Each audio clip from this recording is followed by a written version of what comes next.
Setelah 11 jam pencarian, tim SAR gabungan akhirnya berhasil mengevakuasi satu korban ledakan rumah di Grand Polonia, Kota Medan, Sumatera Utara.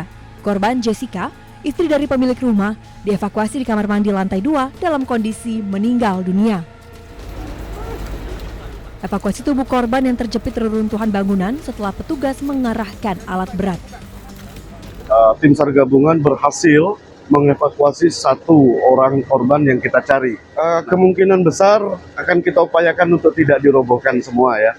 Kita harus mencari titik-titik yang memang signifikan untuk kita temukan korbannya. Dua lagi berarti Pak?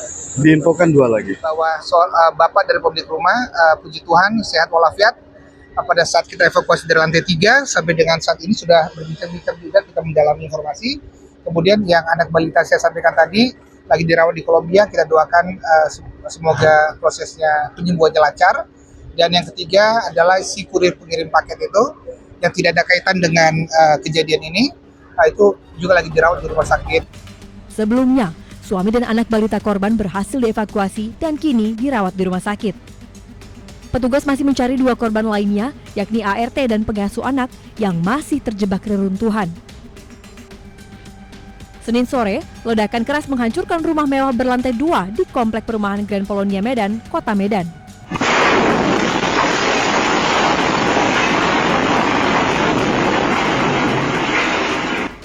Ledakan terjadi saat sejumlah pekerja sedang merenovasi bangunan.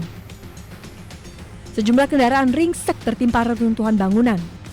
Beberapa pekerja berhasil menyelamatkan diri.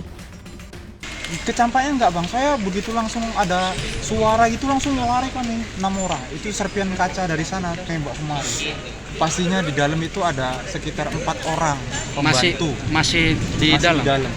Selain mencari 2 korban yang masih tertimbun, polisi masih menyelidiki penyebab pasti ledakan. Tim Liputan iNews melaporkan.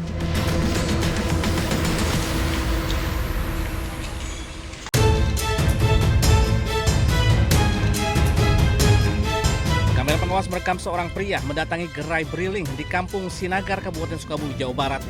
Pelaku sempat menodongkan senjata tajam meminta wanita pegawai gerai menyerahkan sejumlah uang. Naon sih? Astagfirullahaladzim.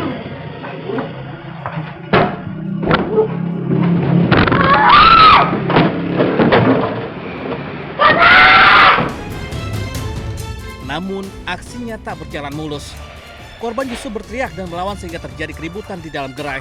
Pelaku pun akhirnya melarikan diri dengan sepeda motornya. Sementara korban yang masih syok segera menutup pintu untuk mengantisipasi pelaku kembali. Akibat kejadian tersebut, tangan korban terluka akibat terkena senjata tajam yang dibawa pelaku. Dia juga enggak yang begitu, cuman dia udah nyodorin senjata. Jangan teriak. Terus jangan teriak, masukin uang. Oh gitu? Dia nyuruh masukin uang. Masukin uang. Kejadian perampokan tersebut telah dilaporkan korban ke polisi.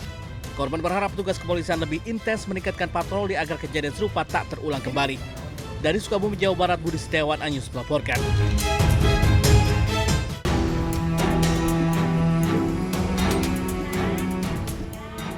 Kekecewaan muncul dari warga di Jalan Sukamana, RT 05, RW 08, Kelurahan Kebun Jeruk, Kota Bandung. Demi mendapatkan air bersih untuk kebutuhan sehari-hari, mereka terpaksa membeli ke penjual air keliling dengan harga Rp50.000. Padahal seharusnya mereka hanya tinggal menikmati air bersih dari PDAM Tirtawening yang setiap bulannya sudah dibayarkan secara rutin. Namun, sudah hampir 1 tahun tidak setetes pun air yang keluar dari pipa PDAM. Sementara untuk kebutuhan makan dan minum, warga terpaksa harus membeli air kemasan isi ulang. Berbagai keluhan hingga laporan resmi sudah dilayangkan ke pihak PDAM Tirtawening. Namun, tidak pernah ada tanggapan. Kondisi ini tentunya sangat merugikan warga. Bu, ini udah berapa lama Bu air nggak ngalir? Ya, kira setahun Pak. Setahun? Ini air pakai PDAM? Iya. Tapi pembayaran terus-terusan Bu? Iya, tiap bulan tetap bayar. Walaupun nggak ngalir? Iya. Terus alasannya kenapa katanya nggak ngalir-ngalir? Ya alasannya gitu aja Pak, cuman apa dibatas airnya berkurang katanya Pak. Airnya berkurang tapi nggak ada kenyataannya?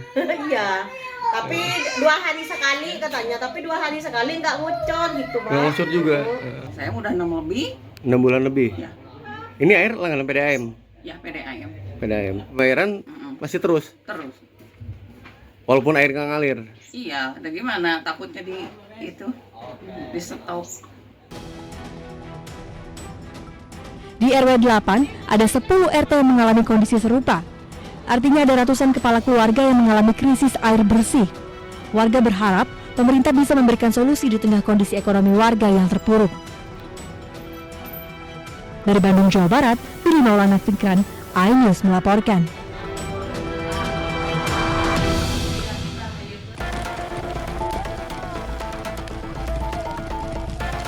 Kobaran api dengan cepat membakar lahan seluas 2 hektar di Kampung Babakan, Desa Munjul, Kabupaten Sukabumi, Jawa Barat. Kencangnya tiupan angin dan banyaknya rumput yang mengering membuat api kian membesar hingga mendekati pemukiman warga dan proyek jalan tol Bocimi. Petugas gabungan dari BPBD dan pemadam kebakaran diterjunkan ke lokasi untuk memadamkan api. Api padam 30 menit kemudian. Terkadang warga masyarakat itu yang akan berkebun gitu Pak, yang berkebun atau ada yang iseng atau ketidaksengajaan atau apapun itu. Jadi sehingga apinya tidak cukup terkendali kalau toh memang tidak dipadamkan. Tapi yang dikhawatirkan itu apinya yaitu yang tidak memang terkendali sehingga merambat atau mendekati ke pemukiman warga yang terdekat. Penanganan untuk sementara petugas damkar Cibadak kalau tidak salah sudah ke lokasi dan beberapa titik 1 dan 2 titik sudah bisa dipadamkan. Api diduga berasal dari aktivitas pembakaran untuk membuka lahan.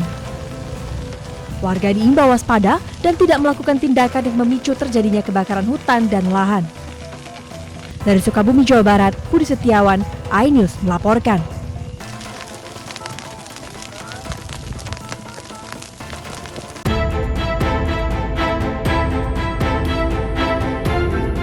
Ibunda dari Femas Yani Arianto, usia 22 tahun, pemuda asal Madiun yang dilaporkan hilang saat berwisata di Korea Selatan, memang mengaku sama sekali tidak mengetahui keberangkatan anaknya ke luar negeri. Menurut si ibu, anaknya tersebut hanya berpamitan untuk pergi bekerja di Surabaya, Jawa Timur. Sementara itu, pemerintah Desa Batengan, Kecamatan Wungu, Kabupaten Madiun, membenarkan jika Femas warganya hilang di Korea Selatan dari media sosial. Pak, itu diketahui hilang, pihak lurahan tahunya dari mana, Pak? Kami tahu dari sosial media, dari TikTok, dari Facebook yang sudah beredar.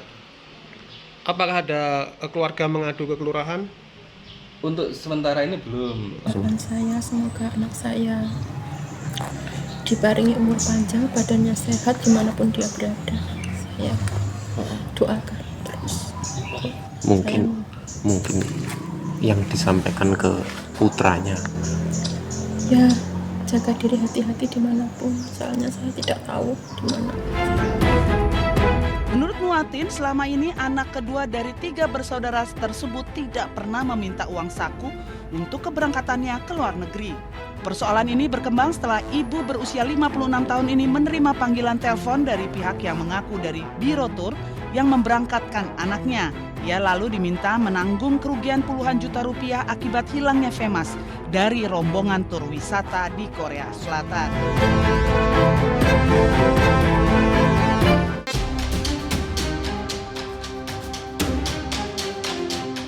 Kamera pengawas merekam saat pelaku pencurian motor membawa kabur motor plat merah milik takmir masjid di Kecamatan Magersari, Kota Mojokerto, Jawa Timur.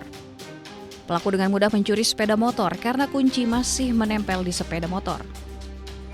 Pelaku berhasil ditangkap petugas Satreskrim Polres Mojokerto Kota saat berada di Kecamatan Prajurit Kulon, Kota Mojokerto.